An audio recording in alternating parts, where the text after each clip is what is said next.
Hi everyone, it's Paul Barry, and welcome to the initial video. As you know, I've committed myself to doing 52 of these in a row, one solid year of sharing with you via video a tip, a technique, a suggestion, a best practice, perhaps a case history, something you might find of value as you look to improve the performance of your direct mail solicitations. And if you haven't already, I would suggest you go ahead and subscribe to our YouTube channel, Cape Cod Mail Group, so you don't miss any of these going down the line.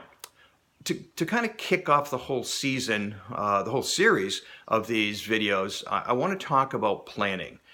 Many of you are in that process right now. You're kind of putting together that list of the things you're going to need to do in the new year. The things you need to do, you have to do, you want to do, you'd like to do, you wish you could do. You know, all of those things are probably going to come to the table as you put together your plan.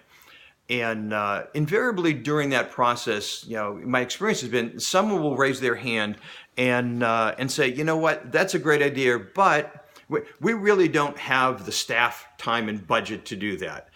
And they will use these as the reasoning not to do something that's been recommended. I think we need to challenge that. I think we use staff, time, and budget sometimes as an excuse. We have to get out of the habit of doing what we've always done. And so I'd suggest you challenge how you've used your staff before, the time, your budget, and get a little bit more creative. And a technique that I've used in the past that perhaps some of you do is called quadrant planning.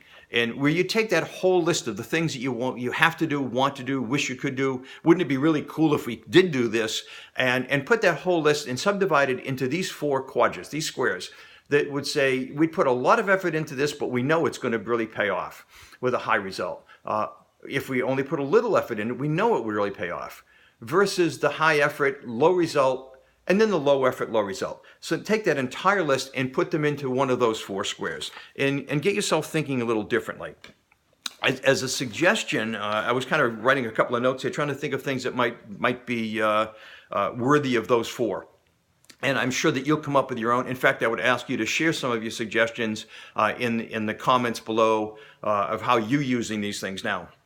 I came up with something, high effort, high result. Maybe that's, you know, sitting down and writing a handwritten note to a prospective leadership level donor, or hand addressing the envelopes to these pieces, where it takes a little extra effort, a little bit extra time, but these are the big fish in your small pond. They really deserve that extra level of attention beyond whatever current branding and you're doing now, that extra level that perhaps you've never done before. So there's a high effort, high result. A high effort, low result might mean, you know, if you're chasing non-donor acquisition and someone recently went to a conference or saw a really cool and expensive looking direct mail piece and comes back saying, this is a great idea, we're going to get a lot of new donors for this. Really, is that the case? So, you know, be cautious of falling in love with a really expensive non-donor acquisition piece because it's going to require a lot of work on your part, and they generally don't perform all that well.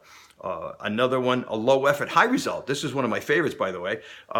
Taking a look at your ask strategies. Many schools have a kind of a standard practice where they take the last gift amount and add a percentage in the markup and create a gift array that looks a lot like that. And perhaps it's really never been looked at for years. It's what you've always done. You know, challenge that concept. Look at your ask arrays and see if you can be a little bit more aggressive with those strategies. It takes very little effort to test that theory. And my experience has been when you do ask for more, you get more. So a low effort is going to result in a high-end, higher average gift amount. So high result from very little effort. And finally, the low effort, low result. These are the folks that maybe sit around the table and say, you know what, it would be a heck of a lot faster and cheaper if we did this via self-mailer or use a postcard instead. Again, I would caution you against that kind of thinking, because rarely do postcards and self-mailers perform as effectively to your donors than the conventional, traditional direct mail pieces. So those are just a few quick ideas that I came up with. I'm sure you have many of your own. Again, please share those with me. I would greatly appreciate your input, as well as your input for ideas moving forward. I'm committed, as I said, to doing 52 of these in a row. And while, as you can tell by now, I love to talk, I would certainly value your input, your suggestions, your ideas for topics that we can talk about moving forward. So until then, I wish you a wave of results. And again, make sure that you subscribe. I wish you a wave of results with your program, and we'll talk soon. Thanks so much.